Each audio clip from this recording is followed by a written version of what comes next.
പുതിയ കഥയും കൊണ്ട് വന്നടേ തള്ള. കോൺഗ്രസ് പാർട്ടിക്ക് അനുകൂലമായിട്ടുള്ള കുറേ കാര്യങ്ങൾ പറയുകയും ചെയ്തിട്ടുണ്ട്. ഈ പെട്ടെന്ന് അഖിലേട്ടൻ ഇപ്പോൾ എൻ ഡി എയിലേക്ക് മാറുമ്പോൾ പലർക്കും ഒരു ക്വസ്റ്റ്യൻ ഉണ്ട്, ഈ പ്രാവശ്യം സീറ്റ് തരാത്തോണ്ടാണ് അഖിലേട്ടനെ എൻ ഡി എയിലേക്ക് മാറിയെന്നൊരു സംസാരമുണ്ട്. സത്യമാണെങ്കിലും എനിക്ക് അംഗീകരിച്ചു കൊടുക്കാൻ പറ്റുമോ?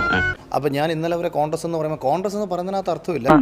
വെറുതെ കിടന്ന് ഉരുളാദാശനെ ആശാന്റെ കംപ്ലീറ്റ് ബയോഡാറ്റ ഞങ്ങൾക്ക് കിട്ടിക്കഴിഞ്ഞു. കിട്ടിയല്ലേ? പബ്ലിക്കായിട്ട് വന്ന് നിന്ന് നമ്മൾ എല്ലാ തെറ്റും ചൂണ്ടിക്കാണിക്കേണ്ട കാര്യങ്ങളില്ല. നീ അങ്ങനെയല്ലല്ലോ നേരത്തെ പറഞ്ഞത്. ഞാൻ ഓർക്കുന്നു, വല്ലാതെ ഓർക്കുന്നു. ഒരുവൻ അവനായി നിന്നുകൊണ്ട് ഏതെങ്കിലും ഒരു രാഷ്ട്രീയ പാർട്ടി പ്രവർത്തിക്കാൻ പറ്റുമെങ്കിൽ അത് കോൺഗ്രസിലേ പറ്റൂ. ഇപ്പൊ എങ്ങനെ ഇരിക്കണം? വേറെ ഒരു പാർട്ടിയിലും പറ്റത്തില്ല.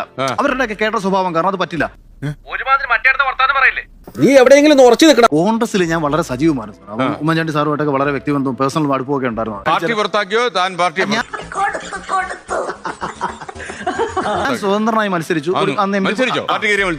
പാർട്ടിക്കെതിരെ എന്ന് വെച്ചാൽ, പക്ഷേ എന്റെ വോട്ടും പാർട്ടിയുടെ വോട്ടുകൂടെ കൂട്ടിയ ചരിത്രത്തിൽ 60 വർഷങ്ങൾക്ക് ഇപ്പുറം കോട്ടാത്തലയിൽ കോൺഗ്രസ് സ്ഥാനാർത്ഥി ജയിച്ചേനെ. ഈ ഫൂളിഷ് ലൈസ് ഒക്കെ എല്ലാവരും വിശ്വസിക്കുന്നു വിചാരിച്ചിട്ടാ?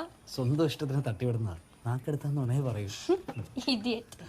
പിന്നീട് പല പ്രാവശ്യം പാർട്ടിയിൽ തന്നെ തിരിച്ചു കയറാൻ വേണ്ടി ഞാൻ അപേക്ഷ കൊടുത്തു. പക്ഷേ പാർട്ടിക്ക് വേണ്ട.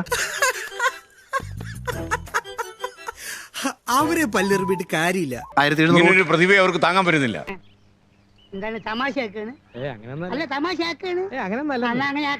നമ്മൾ സ്കൂളിൽ പഠിച്ച കാലം തൊട്ടേ മറ്റൊരാൾക്ക് വേണ്ടിയിട്ട് ഒരുപാട് സംസാരിച്ചിട്ടുള്ള ഒരാളാണ് ഞാൻ. കാടുകൾക്ക് ഈ രാജ്യത്ത് രക്ഷയുള്ളൂ. എന്നിട്ടും എന്തുകൊണ്ട് സാറ് രക്ഷപ്പെടുന്നില്ല എന്ന് ചോദിച്ചാൽ സാറിന്റെ ഫ്രാഡ് പണികൾ സന്ദർഭത്തിനൊത്തു എരുന്നില്ല എന്ന് ഞാൻ പറയും. BJP പാർട്ടി എന്ന് പറയുമ്പോൾ തന്നെ അതിൻ്റെ അത് ബീഫ് കഴിക്കാൻ പാടില്ല, പശു നമ്മളെ അമ്മേനെ പോലെ കരുതണം എന്നൊരു സംസാരമുണ്ട്. അതിച്ചിരി കൂടുതലല്ലേ?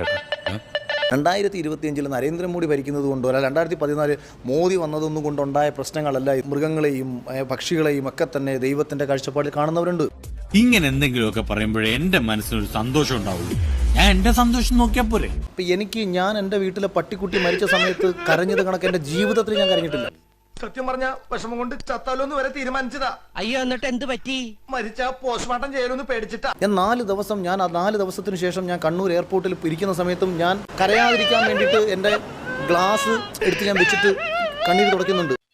ഒരു വലിയ തമാശ പറഞ്ഞതല്ലേ, ചിരിക്കണമെങ്കിൽ ചിരിക്കാം. നീ എത്ര പുളു വേണമെങ്കിലും അടിച്ചോ, പക്ഷെ കേൾക്കുന്നവർ കൂടി ദഹിക്കണം. എന്നാ ഞങ്ങൾ അങ്ങ് ഇറങ്ങട്ടെ. ആയിക്കോട്ടെ, സന്തോഷായി.